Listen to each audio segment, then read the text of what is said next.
c'était ça la chose contre laquelle Jésus était furieux. Il n'était jamais furieux avec les pécheurs, il était furieux avec les hommes, les gens religieux, qui étaient baignés dans le vinaigre et dans le levain, qui Jésus dit, le levain, c'était l'hypocrisie. On fait tout bien dehors. Il disait, ah ben oui, nous on paie la dîme, nous on fait ceci, nous on fait cela. Il dit, mais votre cœur à l'intérieur, il est plein de fausseté, il est plein d'hypocrisie. Alors ça, je dis, merci, pasteur Luc. Parce que lui, son cœur est vrai, il est authentique. Et Rachel, et je les apprécie, les quelques jours que j'ai passés avec eux, je peux voir leur cœur. Vous êtes bénis. Ils ont un cœur authentique qui aime Dieu, qui aime la parole et qui vous aime. Amen. Alléluia. Gloire à Dieu. Dieu est bon. Amen. Que ton règne vienne. Que ta volonté soit faite sur la terre comme au ciel. Ça, c'est le message du royaume de Dieu. Amen. Ça veut dire que, afin que la volonté de Dieu soit faite sur la terre, comme elle est au ciel, pour que son règne vienne, on doit être des représentatifs, des ambassadeurs de Christ. Parce que Christ, il est venu pour nous montrer, non seulement pour payer pour nos péchés, mais pour nous montrer la voie, pour nous montrer ce qu'était le royaume de Dieu. Et vous voyez, partout où il allait, il guérissait les malades, il libérait les gens, il pardonnait les pécheurs, il les élevait. Partout où il allait, il aimait les gens. Et il nous a montré un exemple que l'on doit suivre. Et afin de faire ceci, Jésus nous a dit, je vous donne les clés du royaume. Matthieu 16, verset 19. Je vous donne les clés du royaume. Il a dit, tout ce que vous lirez sur la terre sera lié dans les cieux. Et tout ce que vous délirez sur la terre sera délié dans les cieux. Pour ceux d'entre vous qui n'étaient pas là le premier soir, c'est ce que ça veut dire. Parce que des fois, on a l'impression que c'est simplement lier le diable et délier. Non, non, non. Ce que ça veut dire, en fin de compte, tout ce qu'on autorise ici sur la terre devra être autorisé dans le monde spirituel, et tout ce que l'on ne permet pas et qu'on n'autorise pas ici sur la terre ne sera pas permis dans le monde spirituel. Et donc, qu'est-ce qui va se passer quand nous, ici, on utilise les clés du royaume, qui est notre autorité en Christ, et que nous, ici, on ne permet pas certaines choses, ou que l'on permet certaines choses, c'est là que la volonté de Dieu sera faite sur la terre comme elle est au ciel. C'est là qu'on amène le royaume de Dieu sur la terre, en exerçant notre autorité, cette autorité que Christ Jésus-Christ nous a confiée. C'est comme ça que son règne vient. Quand quelqu'un est malade, qu'on exerce notre autorité, qu'on dit non, au nom de Jésus, je parle à ton corps. C'est puissant ce que pasteur Luc a dit ce matin. Il dit, ouais, quand votre corps, vous vous levez le matin, et que vous avez les symptômes, vous sentez fatigué, parlez à votre corps. Dites-lui, non, corps, tu vas t'aligner. Quand votre âme, elle est un peu... non, parle à ton cœur, dis non, émotion, relève-toi, marche dans la joie, car elle est en toi. On peut exercer notre autorité. Et cette autorité que Christ nous a confiée. Et on a vu que Christ, à chaque fois, vous savez... Il ne priait pas pour les malades. Jésus ne priait jamais pour les malades. Blasphémie! Non, Jésus, il ne priait pas pour les malades. Qu'est-ce qu'il faisait? Il exerçait l'autorité que le Père lui avait donnée. Il parlait à la maladie. Quand il y avait les tempêtes, Jésus, il ne disait pas « Papa céleste, calme la tempête ». Non, il parlait à la tempête. Paix. Calme-toi, vent. Quand il y avait mais c'était comme ça. Et Jésus, qu'est-ce qu'il nous a dit? Il ne nous a pas dit de prier pour les malades. C'est-à-dire, prier pour les malades, qu'est-ce que c'est? C'est de demander au Père de guérir les malades. Jésus nous a jamais dit de demander au Père de guérir les malades. Non, il nous a dit guérissez les malades.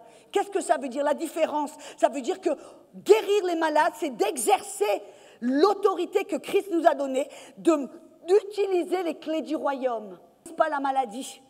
Mais on parle au corps, on parle au foie, on parle au cancer, on parle au mal de tête, on parle à nos genoux et on leur commande de s'aligner à la volonté de Dieu afin que la volonté de Dieu qui est au ciel soit là sur la terre.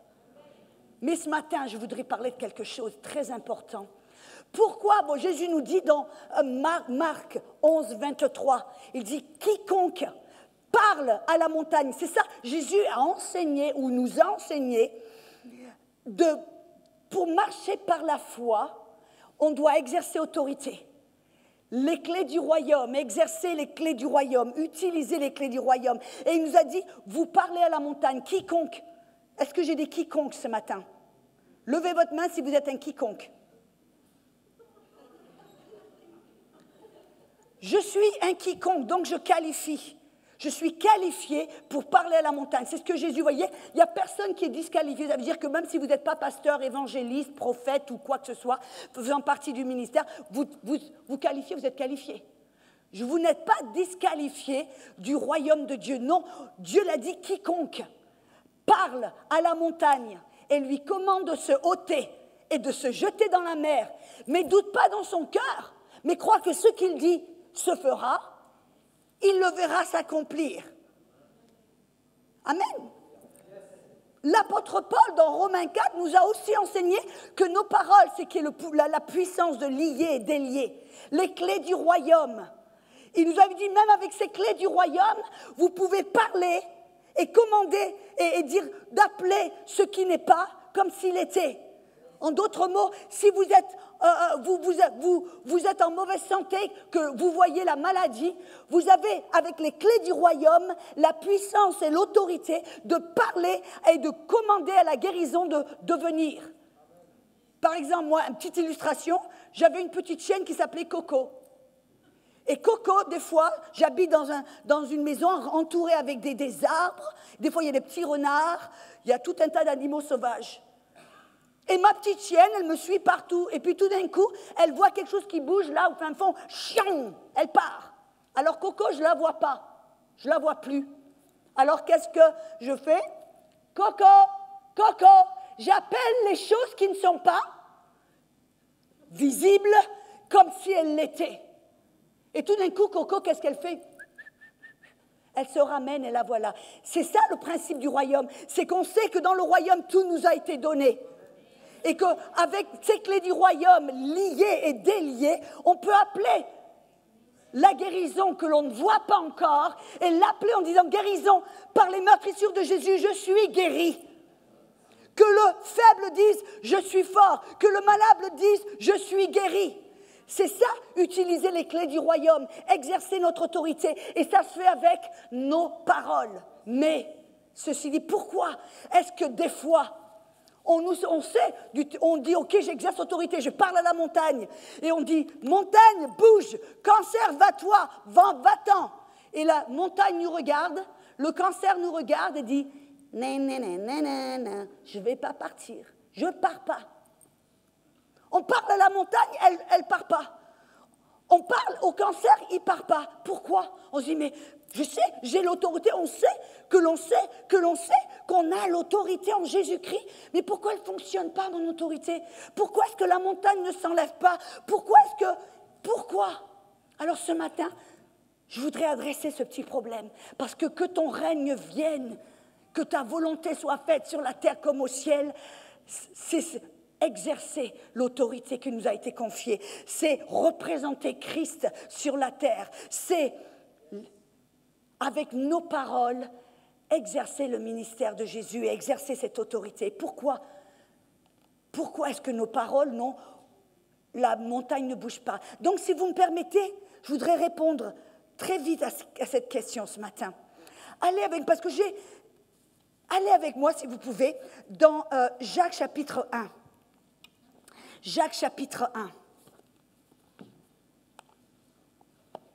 Tout le monde va bien ce matin? Oui. Vous êtes en forme? Oh, il n'y en a que 3. Le reste, vous êtes en train de vous poser la question? Non, je rigole. Il ne faut pas perdre le sens de l'humour. Le moment où on perd son sens de l'humour. Moi, j'ai hâte de voir le Père. On dit que un verset qui dit que le Père est assis sur le trône et qui rigole.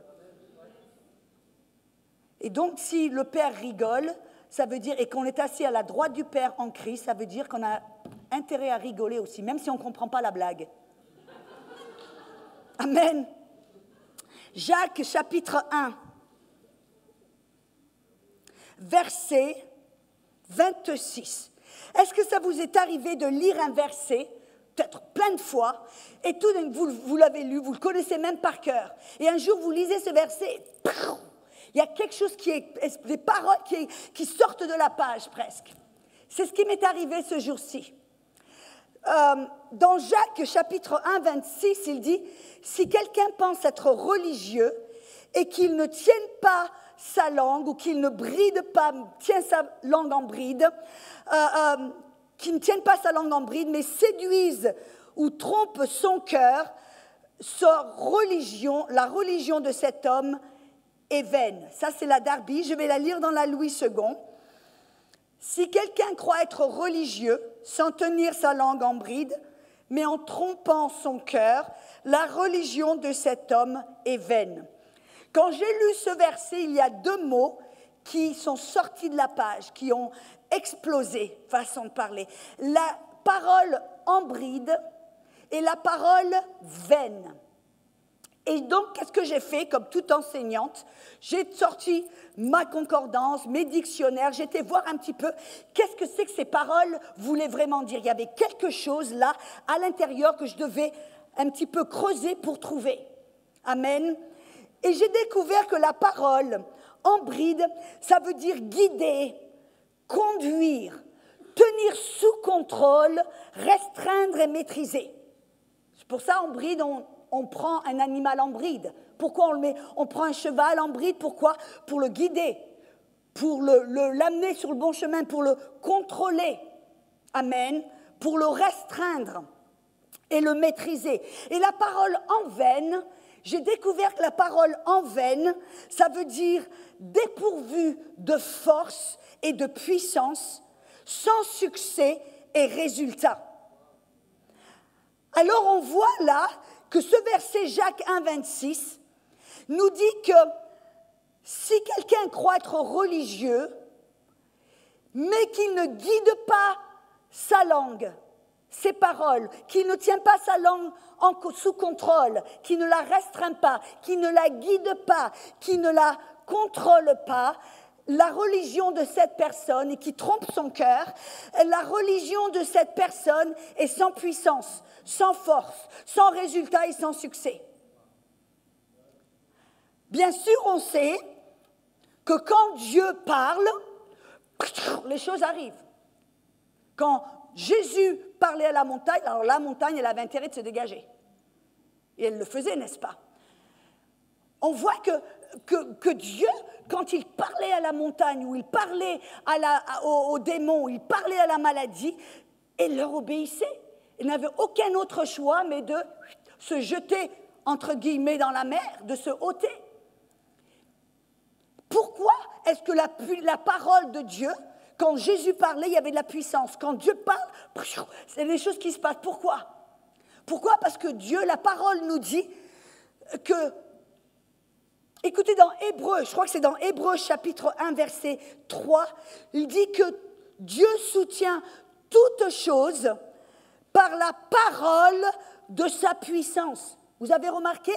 Ça ne dit pas par la puissance de sa parole, non, par la parole de sa puissance. Ça veut dire que sa parole est toute puissance. Sa parole est sa puissance.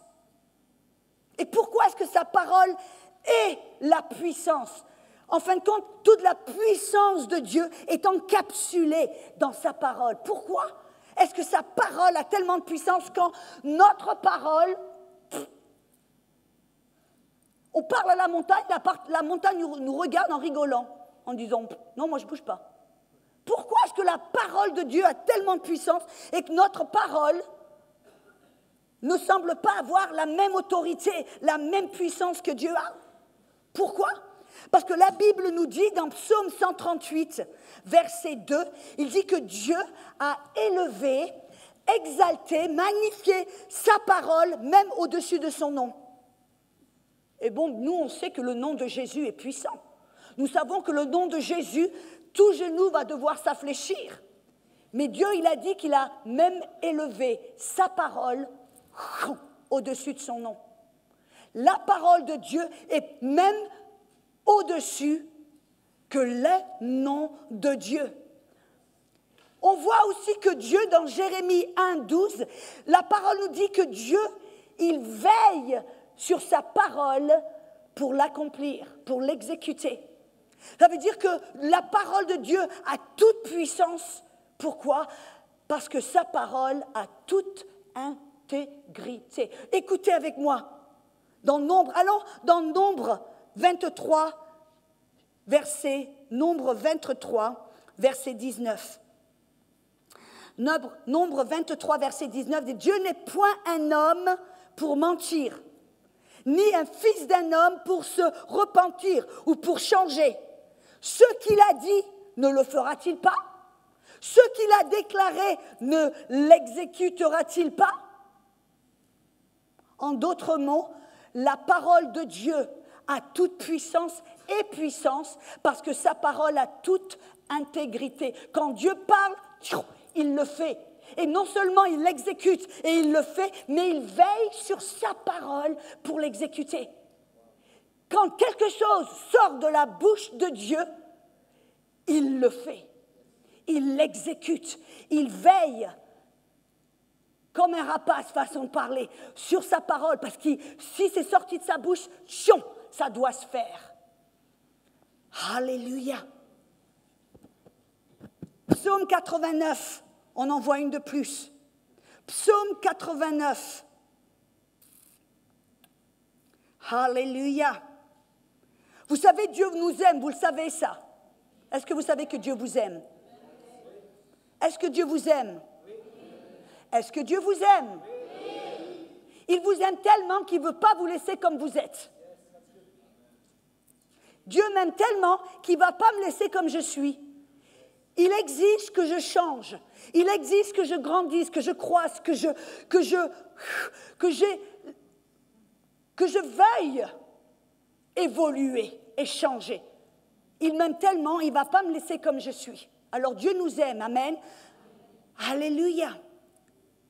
Donc qu'est-ce que j'ai dit? Psaume 89, verset 34.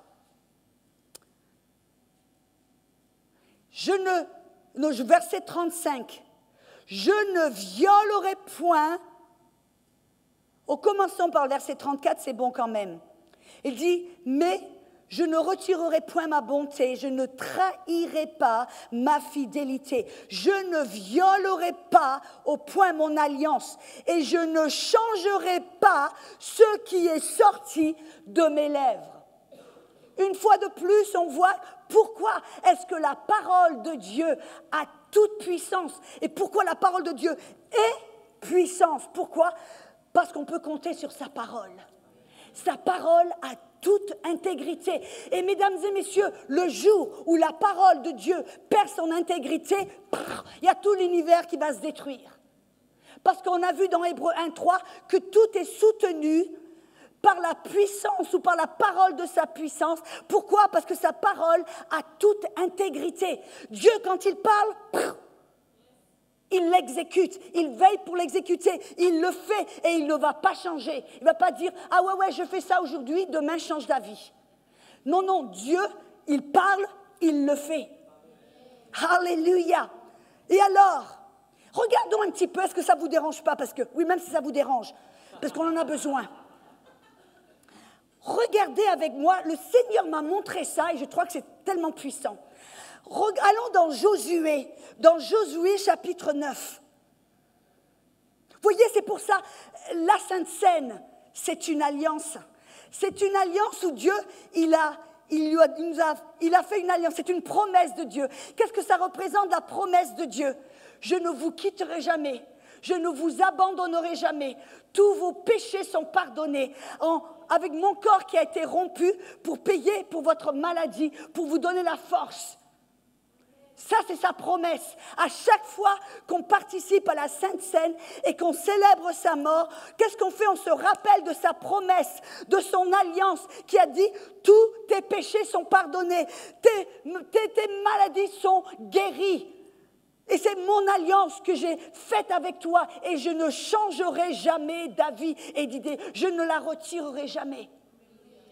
C'est pour ça qu'on peut s'approcher pour recevoir avec toute sincérité, pour déclarer, ouais, mon papa m'aime, il ne changera, il ne retirera jamais, il ne brisera jamais son alliance avec moi, il ne violera jamais son alliance avec moi, il ne me quittera jamais.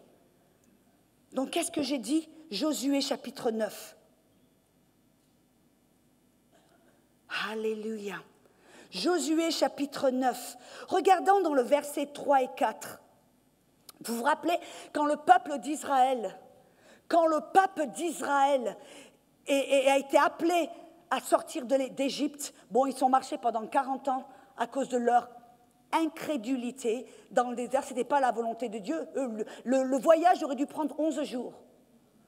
Parce qu'ils ont refusé de croire, refusé d'accepter que Dieu leur avait déjà donné la victoire contre les pays de Canaan. Ils ont été dominés, en fin de compte, par ce qu'ils voyaient, les géants, au lieu d'être dominés par la promesse de Dieu, que je vous ai donné ce pays, je vous ai donné les géants, je m'en suis déjà occupé. Et à cause de l'incrédulité, ils ont, pendant 40 ans, bon bref, après, Josué prend le relais. Et je remercie Pasteur Luc, c'est un Josué, je le vois comme un Josué dans le royaume de Dieu. Amen. Et alors, Josué, il a le pays et donc ils traversent la ville de Jéricho, ils arrivent dans le pays de Canaan. Et tout d'un coup, il y a un pays qui s'appelle les Gibéons. C'est les Gibéonites? Gabaonites. Je vais le dire à la française, les Gibéonites. Les Gibéonites, qui ont entendu dans le verset 3 et 4 des habitants de Gabaon, de leur côté, lorsqu'ils apprirent de quelle manière Josué avait traité Jéricho et Haï, eurent recours à la ruse et se mirent en route avec des provisions de voyage. Ils prirent de vieux sacs pour leurs ânes, de vieilles outres à vin déchirées, recousées, et ils portaient de vieux souliers raccommodés, sur eux de vieux vêtements. Bref, qu'est-ce qu'ils ont fait? Ils sont allés vers Josué et le peuple d'Israël avec des vieux sacs, des vieux vêtements, du pain moisi et des vieilles outres. Et ils sont arrivés pour leur faire croire qu'ils venaient d'un pays très lointain. Pourquoi? Parce que Dieu avait dit à Josué, tous les pays aux alentours qui font partie de Canaan, tu dois les exterminer. C'est ta possession, je te les donne. Donc ils avaient l'ordre de Dieu d'exterminer et de vaincre et de prendre position de toutes les nations, de toutes les terres du pays de Canaan. Et alors, le pays de Gabaon, quand ils ont entendu, ils vivaient à côté, c'était une des nations aux alentours. Quand ils ont entendu ce que Dieu avait fait à Jéricho, alors ils se sont mis des trucs tout vieux pour faire croire, pour tromper, en fin de compte, leur faire croire qu'ils venaient d'un pays très, très loin. Et écoutez, qu'est-ce qui s'est passé? Dans le verset, je crois que c'est le verset 14 et 15, il dit que les hommes d'Israël prirent de leurs provisions et ils ne consultèrent point l'Éternel. Et Josué fit la paix avec eux et conclut une alliance, ou fit une promesse, en fin de compte, conclut une alliance par laquelle il devait leur laisser la vie, et les chefs de l'assemblée le leur jurèrent. En d'autres mots, qu'est-ce qui s'est passé? Au lieu de consulter Dieu, de voir Dieu, ok, qu'est-ce qu'on fait là? Non, ils ont automatiquement cru ce que ces gens leur ont dit. On vient d'un pays très lointain. Faites une alliance avec nous. Et d'autres mots, cette alliance, qu'est-ce que c'est? C'est que le peuple d'Israël, Josué, leur a fait une promesse. Il leur a donné leur parole. Je vous donne ma parole qu'on ne va pas vous détruire. Je vous donne ma parole qu'on ne va pas vous exterminer. Ils ont fait une promesse. Ils ont fait une alliance. Et qu'est-ce qui s'est passé? Si on va maintenant dans le livre de 2 Samuel, chapitre 21, 2 Samuel chapitre 21. Et vous vous rendez compte, bien sûr, que le pays de Gabaon a trompé. Ils ont usé de ruses pour pouvoir être protégés et faire cette alliance. Ça, on le sait, c'était pas bon, n'est-ce pas? Mais regardez un petit peu ce que 2 Samuel, chapitre 21, verset 1. Du temps de David, c'est un petit bout après, du temps de David, il y eut une famille qui dura 3 ans. David chercha la face de l'Éternel et l'Éternel dit, c'est à cause de Saoul et de sa maison sanguinaire, c'est parce qu'il a fait périr les Gabaonites. En d'autres mots, Saoul, dans son zèle, qu'est-ce qu'il a fait? Il a brisé le serment, il a brisé la parole que Josué, en tant que peuple, avait fait avec le pays de Gabaon. Et on voit là que Dieu le prend sérieusement, n'est-ce pas? Voyez, Dieu, il voit la parole tellement puissante. Qu'est-ce qui s'est passé quand le peuple d'Israël a coupé son alliance, a brisé sa parole, même si le pays de Gabaon était dans la tromperie, le fait est que le pays d'Israël était lié par sa parole. Ils avaient donné leur parole, ils avaient fait une promesse, ils avaient fait une alliance avec le pays de Gabaon. Et quand ils ont brisé cette alliance, qu'ils ont violé leur parole, qu'est-ce qu'ils disaient? Il y a la destruction, la famine qui est rentrée dans le pays d'Israël. On vous montre la puissance d'une alliance. C'est pour ça que la Sainte Seine, c'est tellement puissant. Et pour nous, qu'est-ce que ça veut dire alors? Pour nous, qu'est-ce que ça veut dire? Si la parole de Dieu a toute puissance, parce qu'elle a toute intégrité, serait-il possible que peut-être notre parole, quand on exerce l'autorité, qu'on parle à la montagne, qu'on lui commande de sauter, que notre parole n'a aucune autorité, que la montagne nous regarde en nous disant « non, moi je ne pars pas », serait-il possible que peut-être notre parole a perdu toute autorité et toute puissance parce que notre parole a perdu son intégrité? Écoutez ce que Marc 11, 23 nous dit. Regarde, le Seigneur m'a montré ça. On connaît ce verset, on l'a entendu de maintes reprises pendant ce week-end. Jésus a dit, quiconque parle à la montagne, c'est toi. Tu peux parler à la montagne. Quiconque parle à la montagne lui commande de se ôter, de se jeter dans la mer. Et ne doute point, mais crois que ce qu'il dit se fera. Mais crois que ce qu'il dit se fera. Mais crois que ce qu'il dit se fera. Quand on dit à quelqu'un, je veux être là à 5 heures, est-ce qu'on croit que ça se fera? Ou est-ce qu'on croit, 5h30, 6h, 6h30, c'est pas grave. Quand on dit, je vais te donner ma mobilette, est-ce qu'on croit vraiment dans notre cœur qu'on va le faire? Ou est-ce qu'on croit, c'est pas grave, hein, on change d'idée, on change d'avis, on brise, et c'est puissant là. Parce qu'on voit la puissance de notre parole. Et notre parole, le corps du Christ, a perdu en fin de compte une certaine autorité. Le règne, les clés du royaume ne sont pas exercées avec puissance et autorité. Pourquoi? Parce que le peuple de Dieu a perdu l'intégrité de sa propre parole. C'est ce que le Jacques 1,26 nous dit, que quand on fait cela, quand on ne croit pas ce que l'on dit, on trompe, on déçoit, on trompe notre propre cœur. Et maintenant, on fait une promesse que l'on brise. On parle une parole qu'on ne tient pas. Et on est dans une société qui nous a vraiment... C'est ce qui s'est passé. Vous voyez, dans l'Ancien temps, on vient de voir, dans l'Ancien Testament, mais dans l'Ancien temps même, il n'y a que peut-être 50 ans de cela, ou 60 ans de cela, quand vous faisiez une parole, par exemple, vous dites, je te donne ma parole. Je dis, Luc, je te donne ma parole. Mon influence, mon honneur, tout était lié à ma parole. Et si quelqu'un, vous voyez, avant... Quand des rois ou des personnes donnaient leur parole, c'était comme signer un contrat. On n'avait pas à faire de la paperasse, on donnait sa parole. Et là, on savait que l'honneur de la personne, l'intégrité de la personne et l'influence et la puissance de la personne étaient directement liées avec sa parole.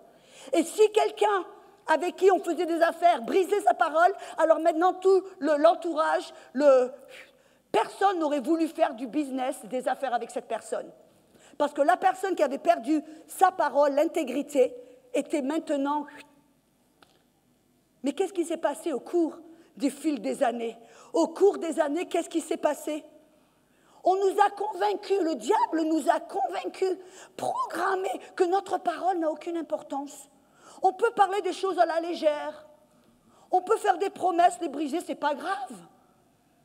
On nous a, en fin de compte, par exemple, vous voyez, moi je voyage tout le temps, et très souvent, bon, je vais en Afrique, en Asie, en Amérique du Sud. Et moi je me rappelle, une fois j'étais en Éthiopie, un pasteur m'avait invité pour prêcher, et il me dit, oh, Audrey, je vais venir te chercher à 7 heures. Ok, super. Alors 7 heures vient, je me prépare, toute tranquille, ma Bible, j'attends. 7h15. Ok, bon, il y a de l'embouteillage, pas de problème. Hein. 7h25, 7h30, 8h moins le quart, 8h moins 5, il n'est toujours pas là. Oh, je me dis, mais ben, il a oublié, ou je me suis complètement trompée. C'est un autre jour, un autre dimanche. Tu vois, et bon, j'étais sur le point de rentrer pour me changer, pour me dire, bon, mais tant pis. Hein. Tout d'un coup, le pasteur arrive, tout content. « Sister Audrey, vous êtes prête ?» Je dis, mais pasteur, vous m'aviez dit à 7 heures. « Ah, ben Audrey, tu sais, c'est le temps africain. On dit 7 heures, tu sais, hein ?» Ah, je dis, non, je ne sais pas.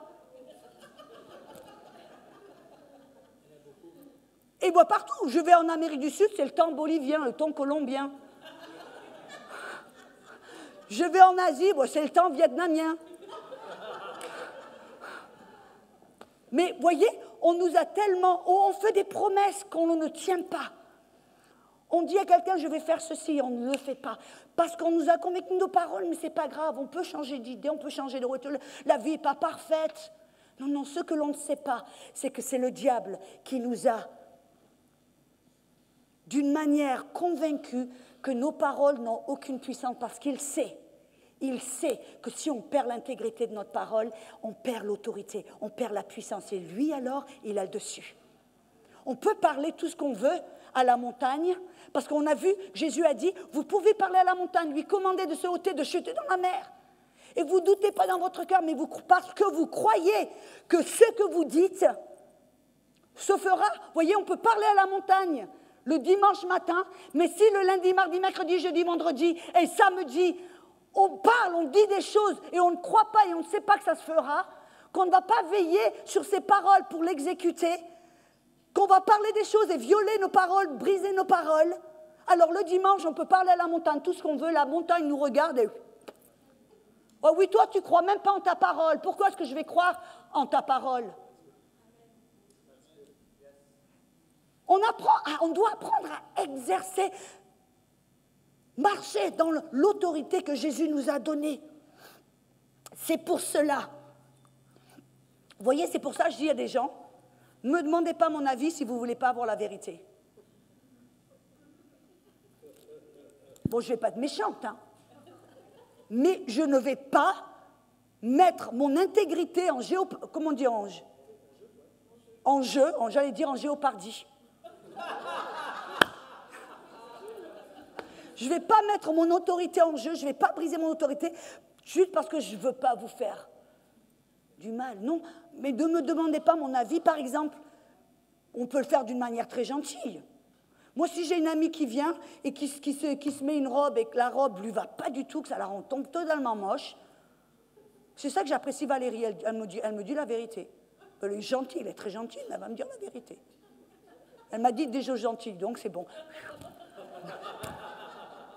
Mais par exemple, si quelqu'un me demande, elle me dit « Oh Audrey, regarde, je me suis acheté cette robe, ça me va bien et tout ça. » Et qu'elle ressemble à un hippopotame, je ne vais pas lui dire « Oh, mais c'est magnifique, que t'es belle !»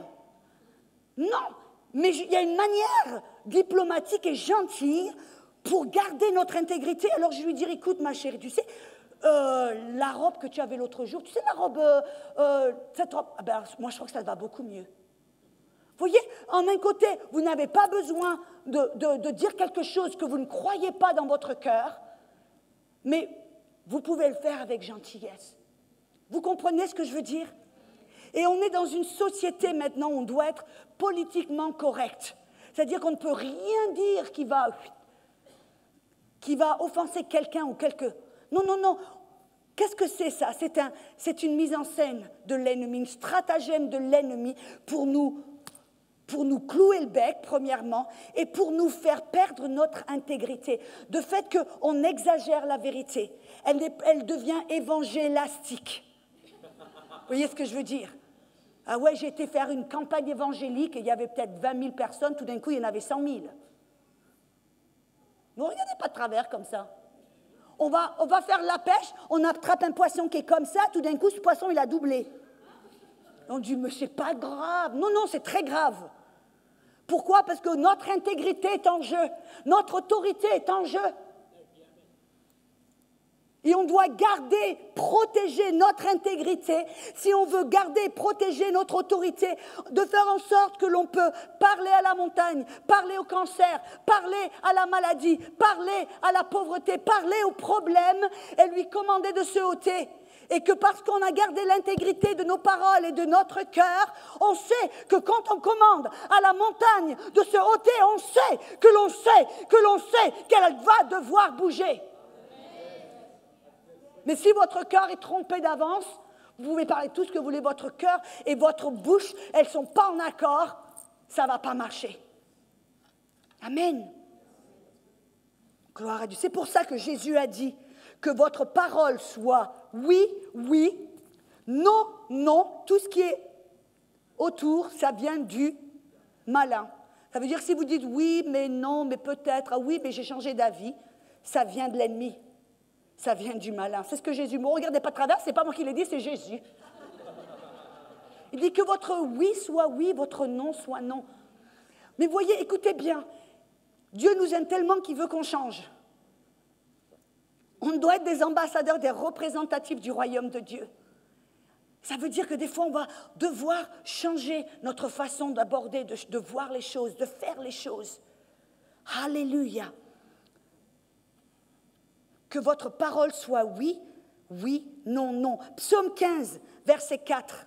Psaume 15, verset 4 dit « Qui vivra dans la tente de l'Éternel » ou vous pourriez dire « Qui vivra dans la présence de l'Éternel » Celui qui jure à son détriment et ne change pas.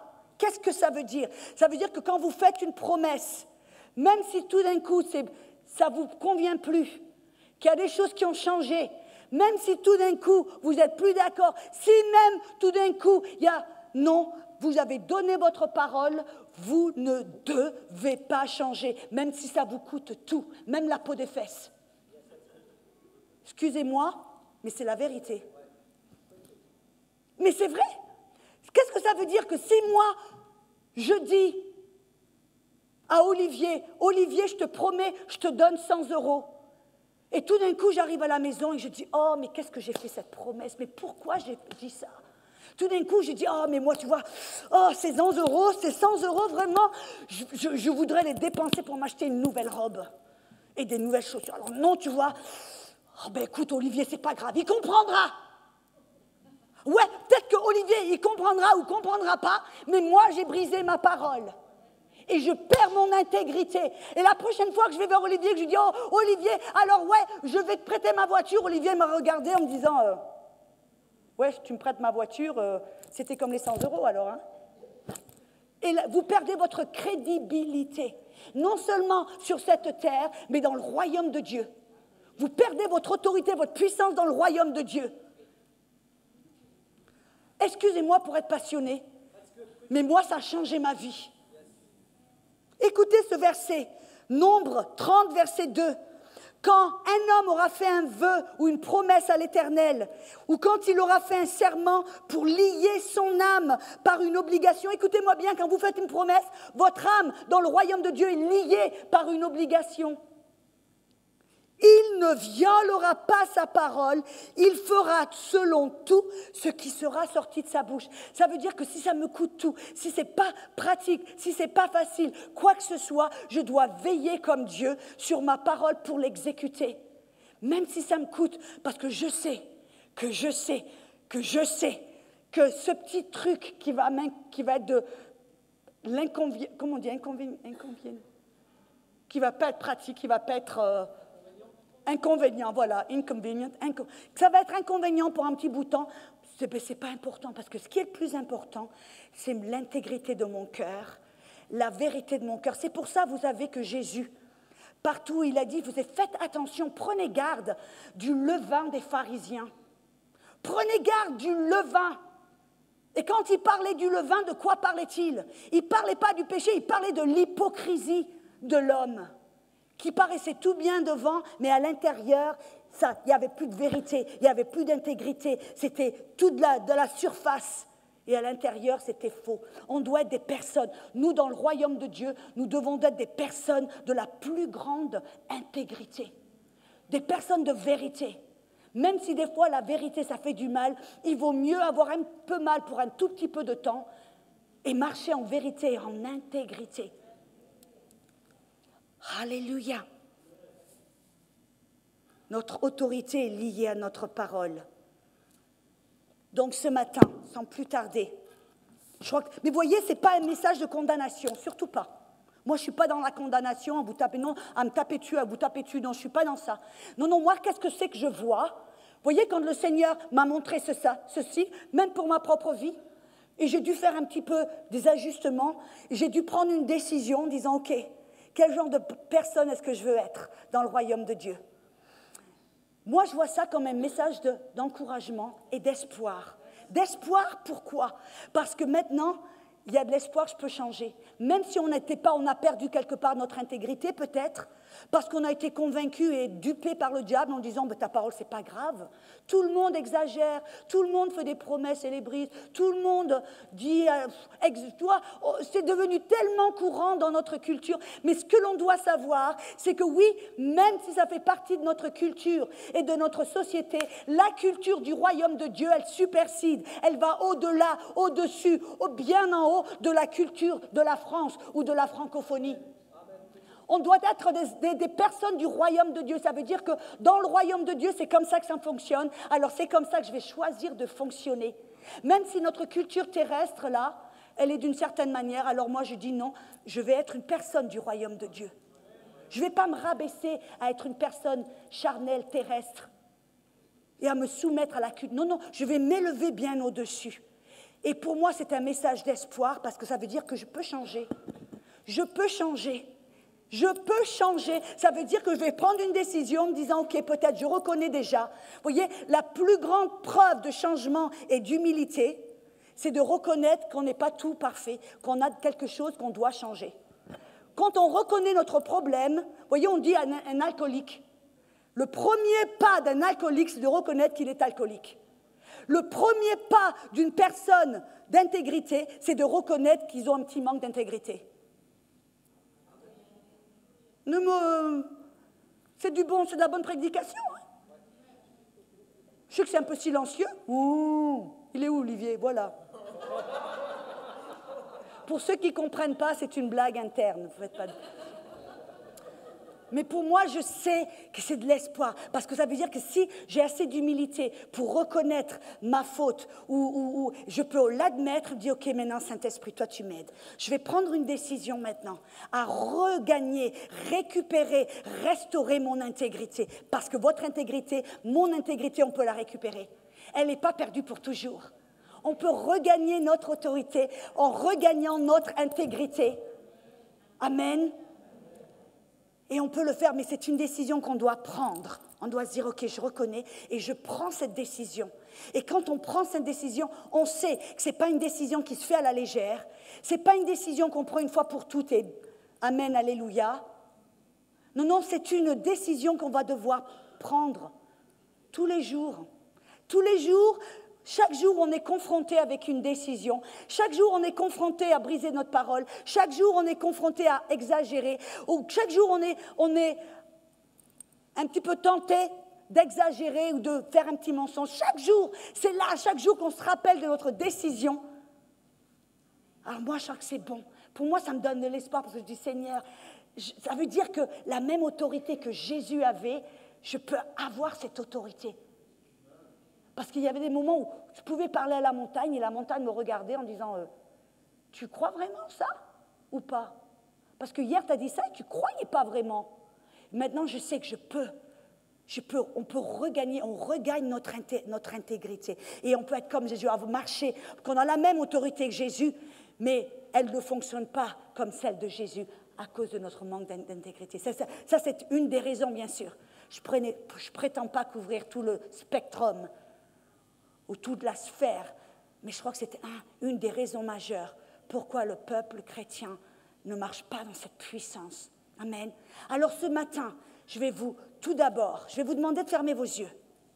Ce n'est pas quelque chose de religieux, c'est pas parce qu'il ne faut pas avoir peur de ce que les gens pensent. Non, ça je m'en fiche complètement.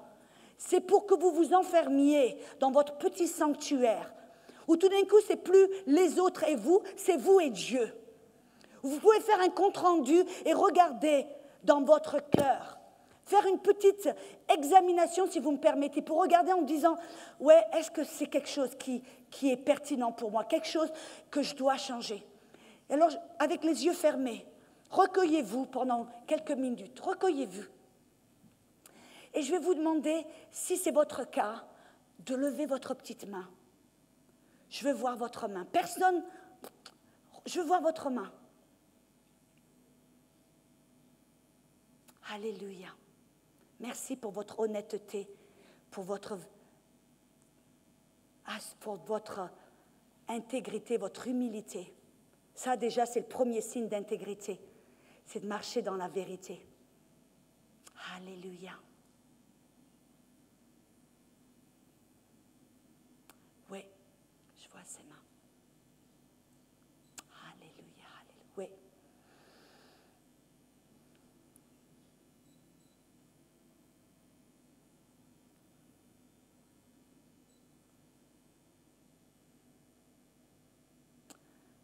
Alléluia, alléluia.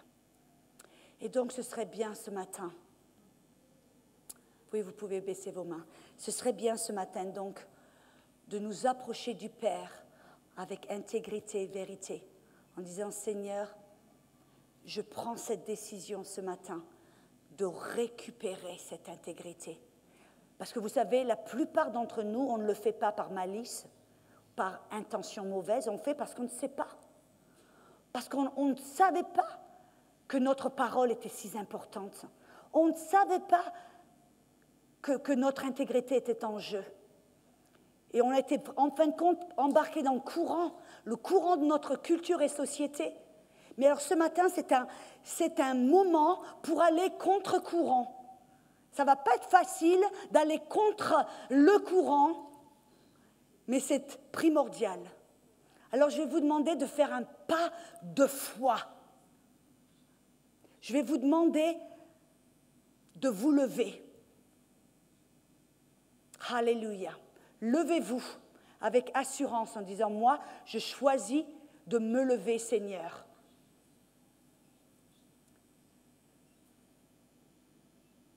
Pour ceux d'entre vous, dites, je vais prier. Amen. Alléluia. Prions ensemble. Si vous pouviez répéter après moi, je vais vous guider un petit peu dans une prière de séparation. Amen. Que ce matin vous dites, je vais être différent du monde. Je vais être différent. Mais écoutez-moi bien surtout. Si vous n'êtes pas sérieux au sujet de cette décision, voyez, si vous n'êtes pas sérieux au sujet, si quelqu'un je dis, ah ouais, je me lève parce qu'après tout, regarde autour, il y a des gens qui se lèvent. Non, c'est une décision qu'on ne prend pas à la légère. Parce que c'est une décision qu'on prend tous les jours. Si vous n'êtes pas sérieux à ce sujet, alors aucune pression, vous n'êtes pas obligé ce matin. Vous n'êtes pas pressurisé, pressionné sous la pression, non. C'est une décision que vous prenez de votre cœur. Car vous seul, demain matin, après-demain, quand on n'est plus là, c'est vous qui allez devoir assumer. Alléluia. Vous savez, je suis presque comme Jésus. Jésus, qu'est-ce qu'il a fait en fin de compte? Il a dit, si vous ne buvez pas mon sang, vous ne mangez pas mon corps, vous n'avez rien à faire avec moi. Il y a les 3/4 qui sont partis. Après, il y a les disciples qui étaient là, il dit, vous aussi, vous voulez partir, allez-y, voilà. Si vous voulez partir, c'est votre opportunité. Jésus, il n'était pas en train d'aller derrière en mendiant. Attendez, vous n'avez pas bien compris ce que j'ai dit. Revenez. Non. Jésus a dit non. Ceux qui sont sérieux pour le royaume de Dieu n'ont pas peur de s'identifier avec moi. Et quand tout le monde est parti, et les disciples sont restés, ils lui ont dit, ben, où est-ce qu'on va aller? Il n'y a que toi qui as les paroles de vie. Vous voyez, ils ont fait à ce moment-là une décision, ils ont pris une décision en sachant, je choisis de m'identifier avec quelqu'un qui a l'air d'un cinglé maintenant. Parce qu'il dit, mangez mon corps, buvez mon sang. Alors ce matin, c'est ce que je vais faire. C'est ce que je fais parce que je ne veux pas que vous vous leviez pour prendre cette décision, pour dire cette prière, en se disant, ouais, je le fais, mais vraiment, non, ce que vous le faites sérieusement. C'est votre dernier, 1, 2, 3, 4, 5, sinon asseyez-vous. Tout le monde reste debout, super, c'est bon. Et vous savez, le Saint-Esprit qui est avec vous et en vous, vous n'êtes pas tout seul, vous prenez cette décision, mais il y a sa grâce, il y a sa puissance qui est en vous, qui va vous aider à marcher, à accomplir cette parole, à marcher. C'est lui qui va vous donner, il vous a donné le vouloir ce matin, demain après-demain, il va vous donner le pouvoir de le faire. Ça s'appelle sa grâce, ouais. Êtes-vous prêts? Alléluia. Seigneur, répétez après moi, Seigneur, je te remercie pour ta vérité, car c'est ta vérité qui me rend libre. C'est ta vérité sur laquelle je marche qui me rend libre. Alors ce matin, je prends une décision. Tu me vois devant l'homme et devant le ciel. Tu me vois et tu m'entends. Alors je te demande de me pardonner, Seigneur, pour avoir été une personne qui a manqué d'intégrité, qui a fait des promesses qui les a brisées, qui a peut-être menti, exagéré, qui ne disait pas ce qu'elle pensait, ou qui ne pensait pas et croyait pas ce qu'elle disait. Mais ce matin, je choisis de m'aligner avec ta parole.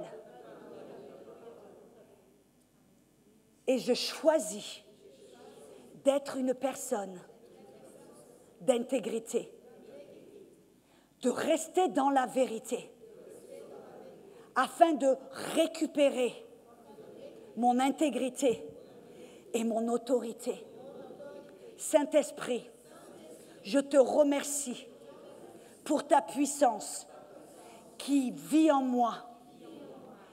Et je te remercie que tous les jours, tu m'aides à marcher en intégrité.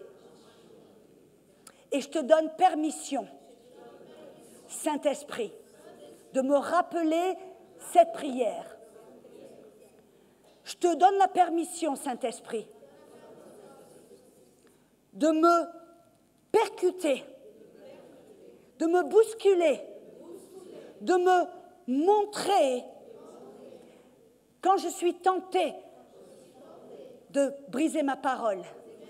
Je te remercie, Saint-Esprit, car tu es fidèle, tu es bon, tu es puissant.